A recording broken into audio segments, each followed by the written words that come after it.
I was one of the first prosecutors in this country to attempt to hold police officers accountable for the death of a Black man. It wasn't until this woman had the boldness, the fearlessness, and the legal brilliance to go after the officers who were responsible for the death of Freddie Gray. I joined more than a dozen other civil rights groups in calling for President Biden to pardon former Baltimore State's Attorney Marilyn Mosby. She is currently facing 40 years in prison for using her own money. They are going to use everything in the book to take down people like Marilyn Mosby, who are a model prosecutor. So they went after her. They were looking for things over and over again. Donald Trump said that he was going to go after the protesters during the George Floyd unrest. They wrote an op-ed saying, if you come to our cities, if you send the feds to our cities, we're going to prosecute the feds. Another bold move by her. 2 months after that, she was under federal investigation. That's not by accident. It's not enough that the government is broken me from my career and my election and, my reputation and all that I've lost. They're still looking to take my sole asset.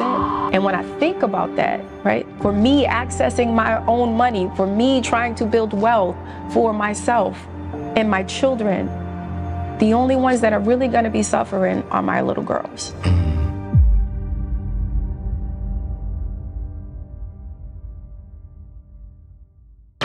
Today's going to be an interesting show. So much interesting that I'm not doing any ads. I'm not doing anything special. It's not even a teaching show. This is a show that I believe that is crucial for us to have. Probably one of the first shows I've ever had this kind of conversation on my show.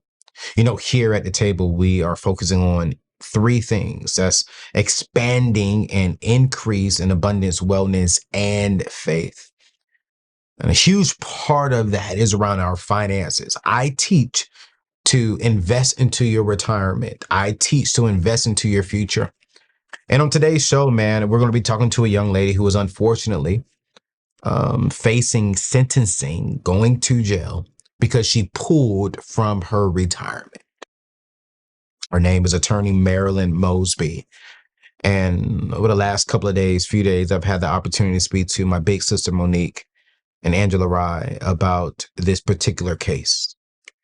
And I want to thank them for pretty much giving me this information. And I saw it fitting to have our sister on the show here at the table. But before we get to her, I do want to read this article that the NAACP put out. The NAACP leads civil rights organization a nationwide call for presidential pardon for attorney Marilyn Mosby. Today, the NAACP led 14 civil rights organizations in sending a letter to President Joe Biden requesting a presidential pardon of former Baltimore City Attorney Marilyn Mosby. Mosby is facing up to 40 years in federal prison when sentenced on May 23rd, 2024. This is next week. The call from civil rights organizations echoes rallying cries from activists, advocates, and concerned citizens who believe Attorney Mosby has been unfairly targeted and unjustly convicted. I'm going to skip through some things here, but I want to go to the experts from this specific letter. Inside the letter, they have a few things that they call out. Number one is, we are deeply concerned that the last administration abused their power to advance meritless indictment against Ms. Mosby. Number two, her courageous commitment to justice made her a target of admiration and punishment. Number three, which is a very interesting one, because this is about money. 739 individuals in Baltimore City withdrew funds from their retirement accounts without being charged for improper withdrawals, including 3 within the same department and agency from Attorney Mosby. So that's 739 in the city of Baltimore, but 35,000 of them nationally. Number 4, we expect that political prosecutions and prosecutions pursued during the Trump administration would not continue in the Biden administration. And the last thing is, they are asking that our president grant a full pardon to Miss Marilyn Mosby before her sentencing on May 23rd, 2024, and restore her full rights. Ladies and gentlemen, I want y'all to help me welcome to the show for the very first time, and I'm believing it's not going to be for the last, Attorney Marilyn Mosby. What's going on, sis? What's up? Thank you for having me. I really appreciate it. Thank you. Thank you. Thank you. Monique, welcome back. Thanks. I'm glad to be here. Hey, man, one of my favorites. But before we get to Miss Marilyn, because I really want to make sure that we have an understanding of what's happening, did I miss anything on this that you can speak to as far as in the specifics? No, I think that what the NAACP said hit the nail on the head. I would point out that, especially for you, Anthony, I appreciate that you would open up your platform and allow for this conversation, because day after day, week after week, we come to look at your show, we come to look at your posts to know how to take care of our financial health. Yes, ma'am. How to save money and not spend it recklessly. How to ensure that we are taking care of not just ourselves, but creating a legacy by saving for our children. Yeah. Here you have this sister who was doing that every week, every 2 weeks, every year, putting aside out of each check exactly the way you would tell us to and advise us to, knowing that what she was supposed to be able to do with that money, which last time I checked, when you take something out of my check, that's my money. What she's supposed to be able to do when the government allows for it and the rules allow for it is to pull from that in order to make better decisions for our family. And that's exactly what she did. She went and she took some of her own money during a time when the COVID provision allowed for her to do so, and allowed for 730 something other people in Maryland to do so, and allowed for 35,000 people to do it nationwide. She was one of those people. But for some reason, the prosecutors have had a problem with what she did. That is the equivalent of if you have a school that has 730 people in it, and they all studied the same material, and they all did the same testing, and they all clicked the same box, and they accused one person of cheating, and they expelled one person for cheating. Yeah. When, first of all, nobody cheated because they all were given the same material, they all were given the same rules, they all clicked the same box. Yeah. But the government comes in and says, oh no, that one student. So what I need your listeners and your audience to realize is, put her there, your one student. Because that is what the government did with Maryland. Leo Wise, who's a prosecutor, who's now currently prosecuting Hunter Biden, who has made it his heart's desire to go after progressive prosecutors, to go after Black women, to go after and target individuals who look like us, decided that if he couldn't do anything else, and this wasn't the only thing they tried with Attorney Mosby, but try and try and try and try and try until they could get something to stick, and then act as if it's not obvious that it could have been me, it could have been you, that this is why we save our money, so that when there's an opportunity to do better for ourselves, we can.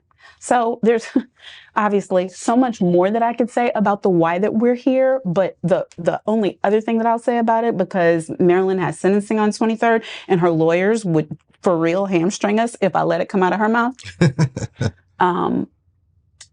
It wasn't until this woman, as a young prosecutor, had the boldness, had the fearlessness, had the righteousness, and the legal brilliance to go after the officers who were responsible for the death of Freddie Gray.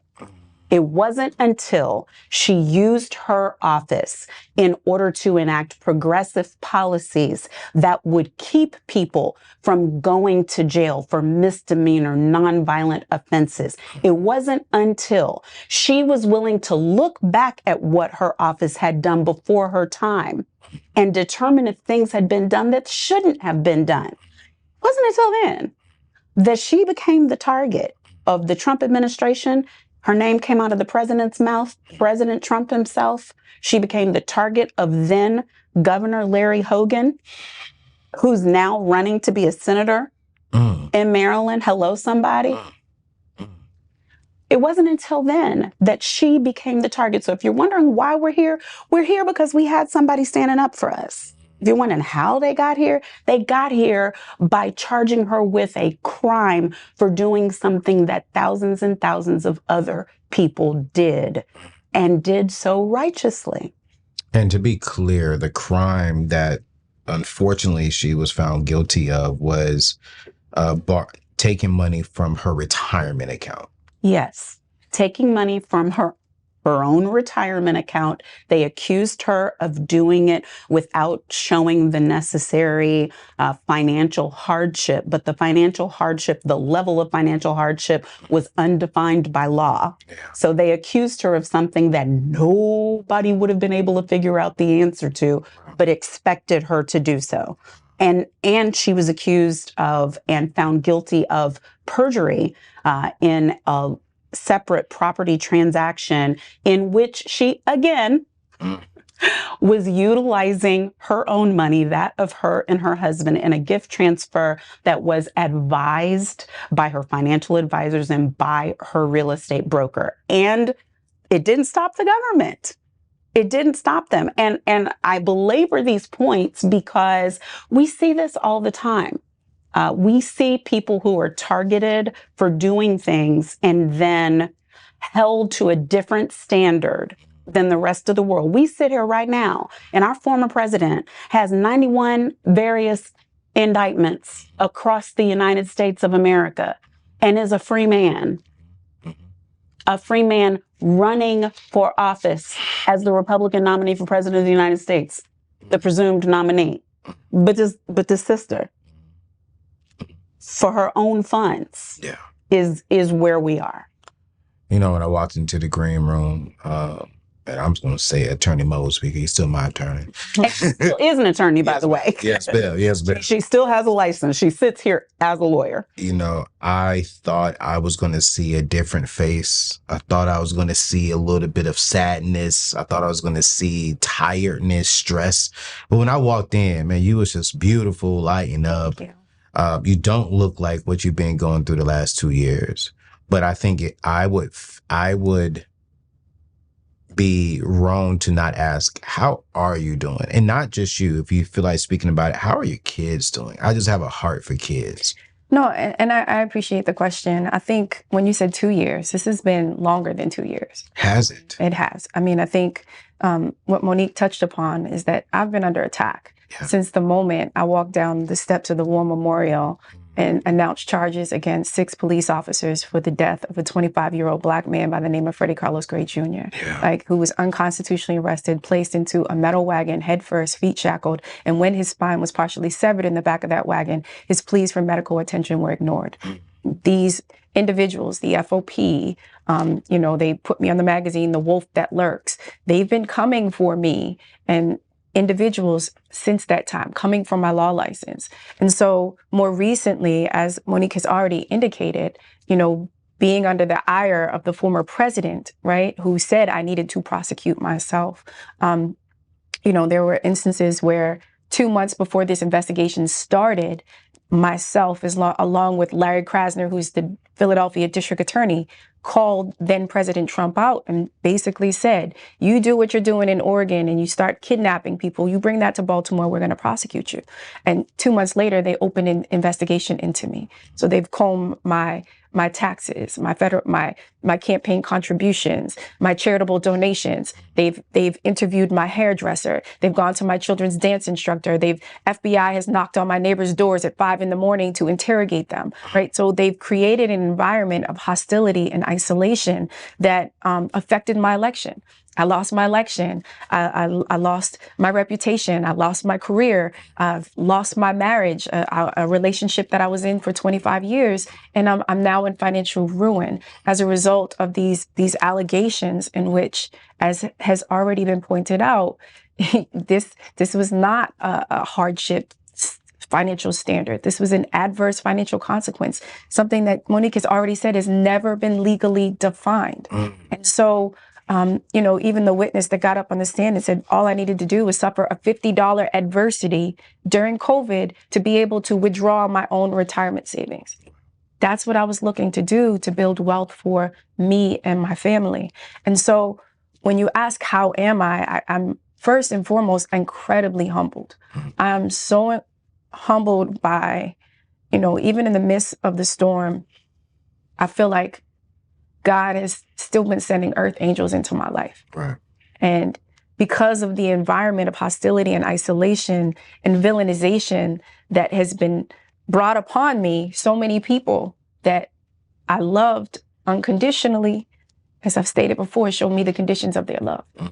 And so to now be in a position where you have 14 civil rights organizations understanding the injustice that I'm facing, to be in a position where you have thousands of people signing a petition in support of what I'm going through, it's overwhelming. To have people like Monique and Angela Rye and some of my local supporters who are diehard advocates and understand the injustice of what I'm facing, it's humbling. And I know that it's only God. This has brought me to the lowest point. These systems, they filed an emergency petition to take my law license, something that they have never done even before I was convicted. Sentenced and convicted in the second case. And when I think about just all that I've lost as a result of this,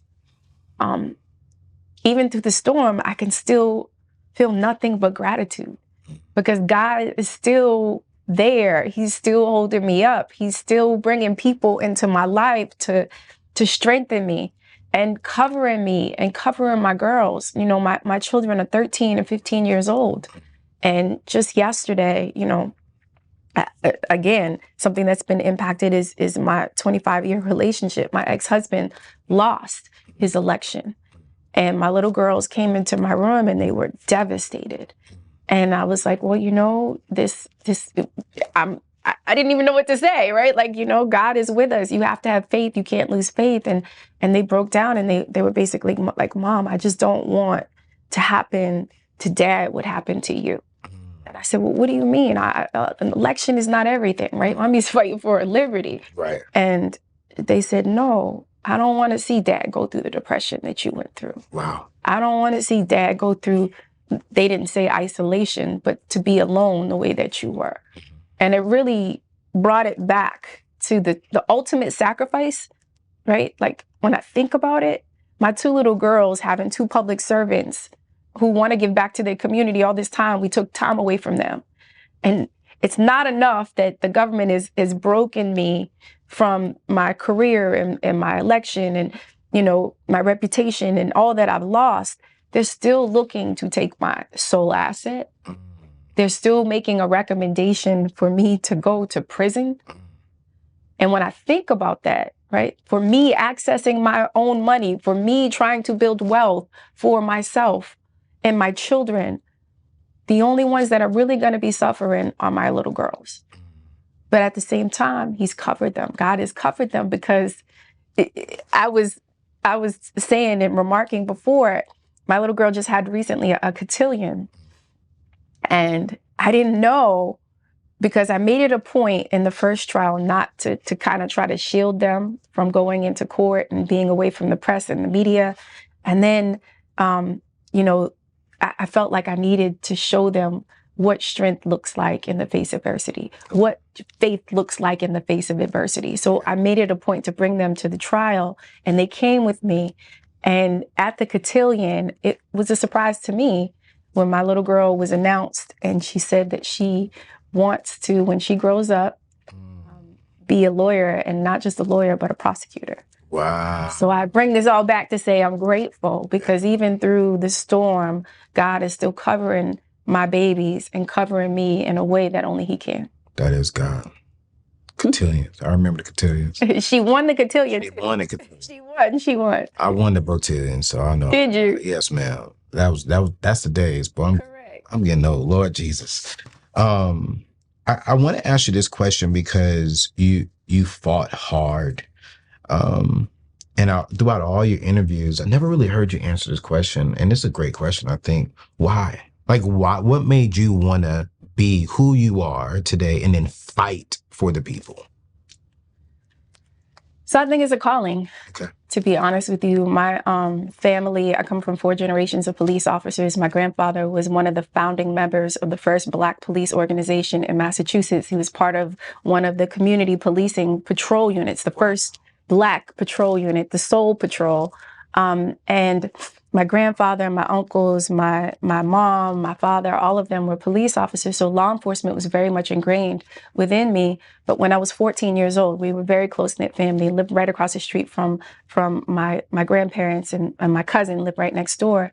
But my cousin, we grew up like brother and sister. And he was 17, I was 14. And he was killed right outside of my home in broad daylight when he was mistaken as a neighborhood drug dealer. No. They were looking for a kid named Dion, and his name was Duran. And so if it wasn't for a neighbor who cooperated with police, testified in court, my family wouldn't have received any sort of justice. But this was really my first introduction to the criminal justice system.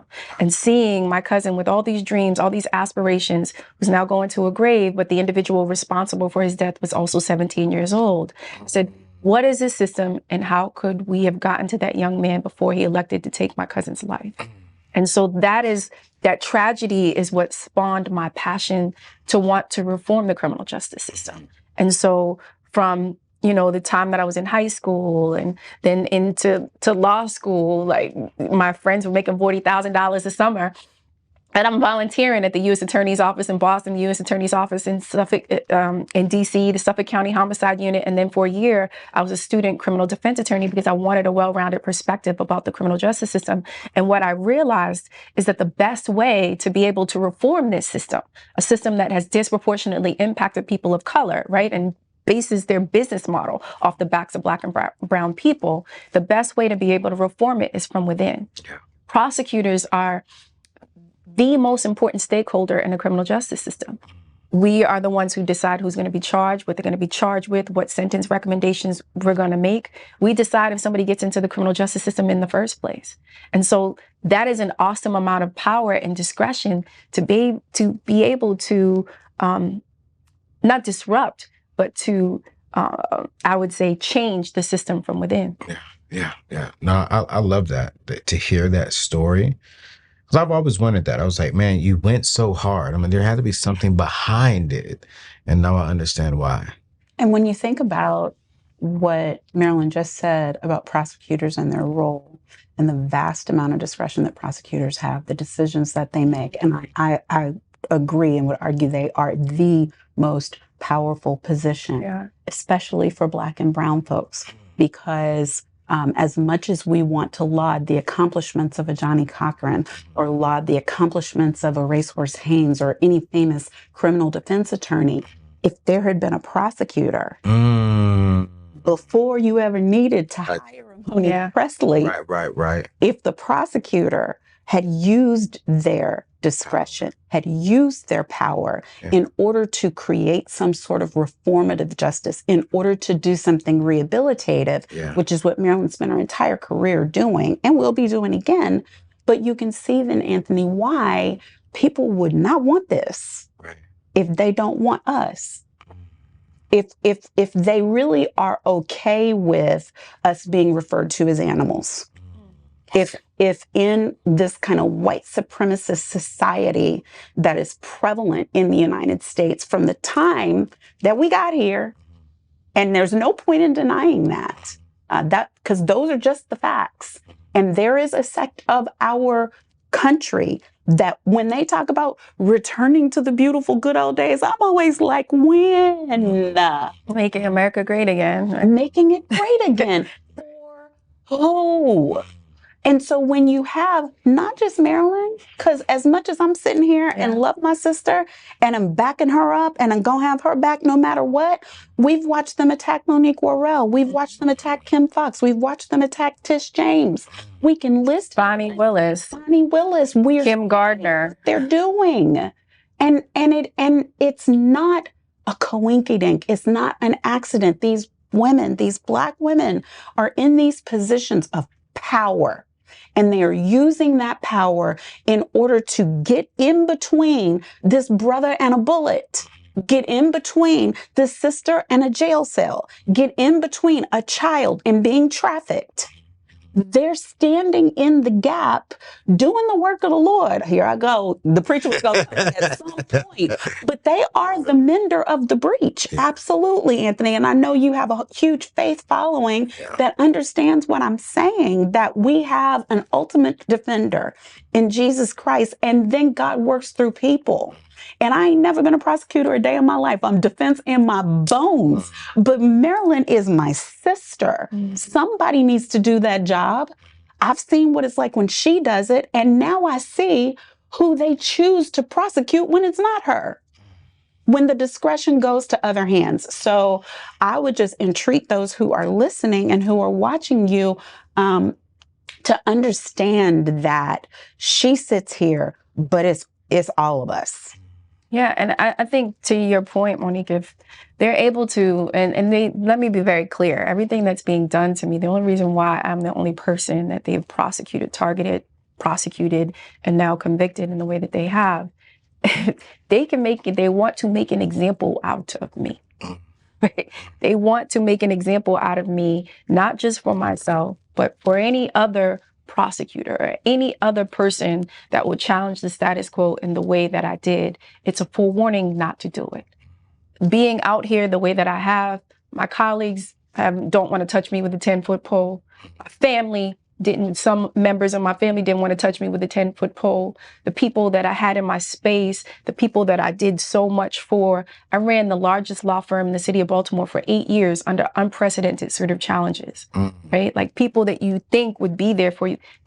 They're very intentional. People don't want that smoke. And I get it.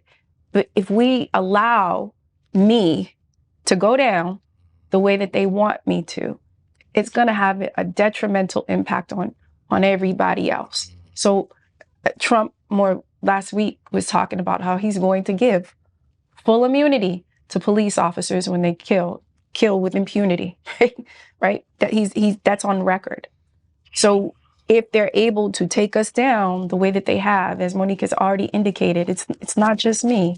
It's all these other women, Black women more specifically. The vitriol is very different, but progressive prosecutors, they did it to George Gascon. Chesa Boudin, they've done it to Andrew Warren. They're doing it to progressive prosecutors, but the vitriol, the system is using the system against Black women criminally differently than they are anyone else. And if we allow that to happen, I just want to be clear that when unfortunate incidents happen where a person is in a position to use their power and discretion, right, to do the right thing, they won't do it.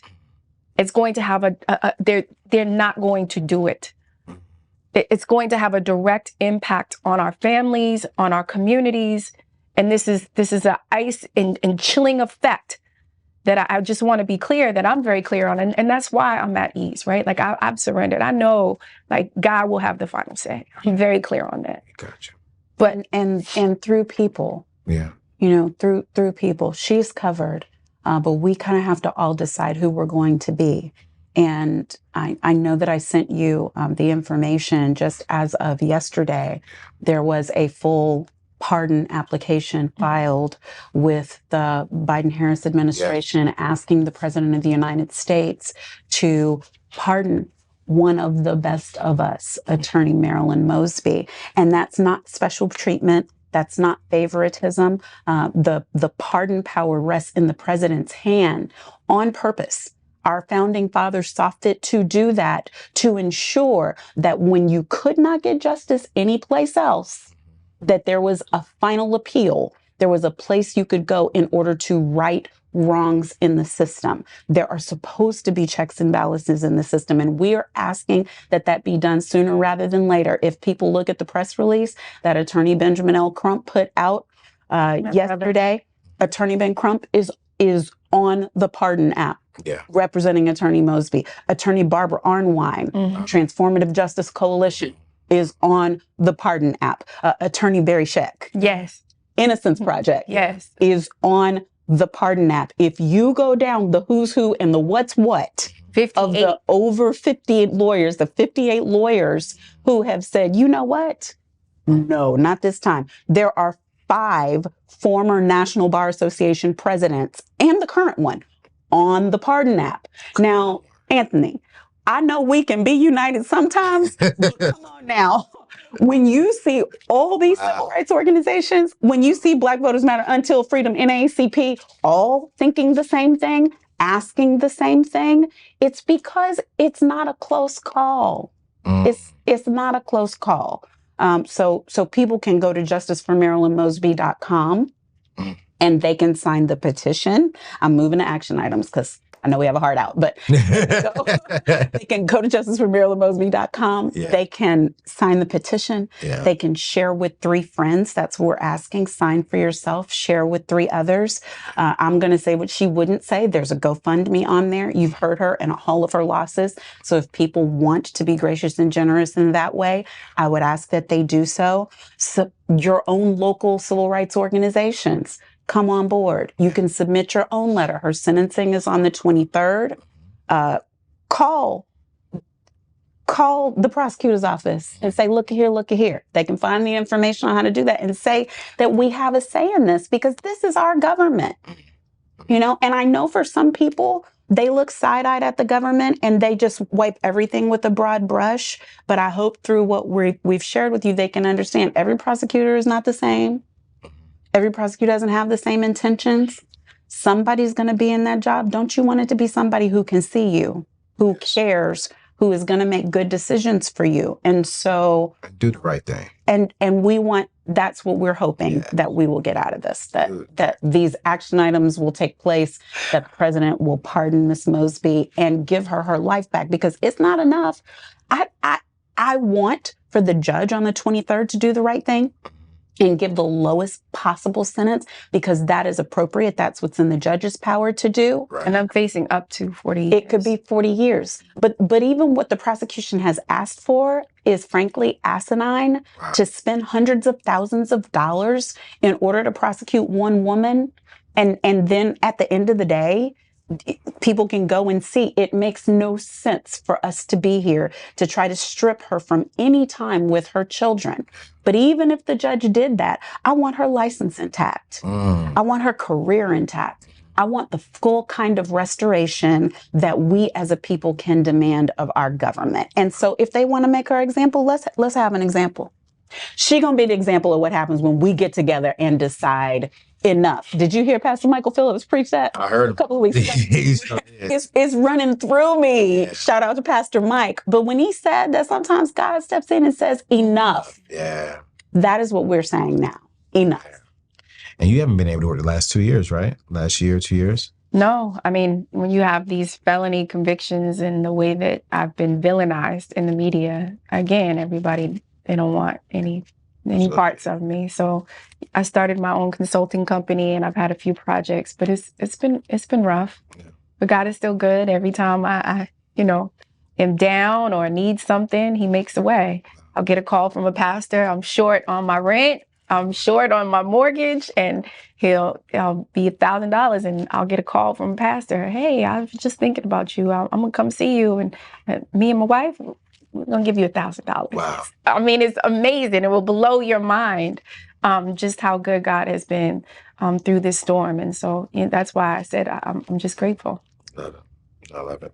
Well, you guys, we're going to put all this information inside of the show notes. We're going to put, what's the website again? JusticeForMarilynMosby.com. Justin for Marilyn. Justice. Justice. I said, Justin, what? He's 4 too. He's 4 too. We want justice. Justice for MarilynMosby.com. We're going to put that inside of the show notes. We're also going to put the GoFundMe on there. You all know me. I believe in sowing seeds. My pastor said something to me the other day while we was out golfing. He said, Anthony, it doesn't really matter about the situation. What matters is what the Bible says. Do unto others as you will want done unto you. And if this was you, no matter the situation, would you want people to love you? Would you want people to have your back? Would you want people to at least cover you? And so I'm going to be giving. Y'all know me. I try not to say too much because I don't like putting numbers out there for the world because it doesn't come from my heart. You know, I want to, just take care of her behind closed doors. But I want you to know I'm going to be giving. And then also as well, we're going to put the court date and the name of the court where she'll be at. And if you're in town, if you want to come and support her, come and support her. But if you can't do none of that, you all know me. At the end of the day, I'm still that preacher man. Lift up a prayer. Yes. Lift up a prayer. Pray for her. Yes. Pray for her kids. Yes. Could you imagine kids seeing their mom go through this? Kids seeing their father even going through things as well. Going through that and watching not just the attack on their mom, not what happened with their dad losing the thing, but then also watching their parents unfortunately go through a separation. So the kids are going through this as well. So lift them up in prayer. And I'm praying that God would touch the judge. I'm praying that God would touch whatever he needs to touch in this situation, but specifically for your heart. And thank you for your heart, your smile. When I walked into the green room, you just stood up and hugged me. And I wasn't expecting that kind of energy. And so you just encouraged me, and so I'm praying for you. And y'all, I'm praying for yourself, you guys. I mean, because let's be honest, what attorney Marilyn Mosby is going through right now, some of you all watching could be you.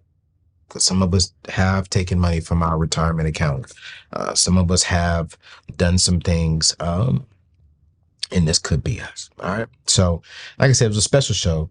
I really wanted you all to get this information and to hear a little bit more about this story. I'm even going to put this link to where you can read the full article that Monique and Angela sent me. And I had a good conversation with Angela. You got people who love you. I do. That's why I say I'm so grateful. Angela, love you, sis. Love you so much, Angela. When Angela called me, Angela Rye is a queen, and when she attaches, things start moving. Listen. Things start Monique too. Moving. Trust me, I already know. I got Monique in the back pocket, I'm calling Monique and I'll be straight, We've had some good conversations offline, but when Angela called me, she was like, hey, I was like, yo, that woman is fighting for you. No, and she loves you. I'm so grateful. I can just tell you the moment that we spoke, she said, sis, I didn't realize, I'm sorry. I just burst into tears because she got it the moment that we spoke. She was connecting the dots and I was like, oh my gosh, somebody finally sees me. Yeah. And I'm so grateful for her. And even my local supporters who every day, the Sheena, the Hakis, the Tyrones, the folks that go hard for me every single day fighting. So again, thank you. Thank you, Anthony, for giving me the opportunity to tell my story. No, when I saw it, I'm like, hey, man, I teach them retirement. I teach them money. So I got to have this conversation because I was like, hey, this is important for us to know. And I just believe that God is going to do something in the midst of this. I agree. And I just wanted to be connected to whatever God is going to do. Amen. Thank you. That's it. And so thank you. Praying for you. Sis, thank you. Of course. Thank you. And Angela, thank you as well. And to everyone supporting and watching this, thank you all so much. Check out the information in the show notes. And we'll see you on the next show. Peace out.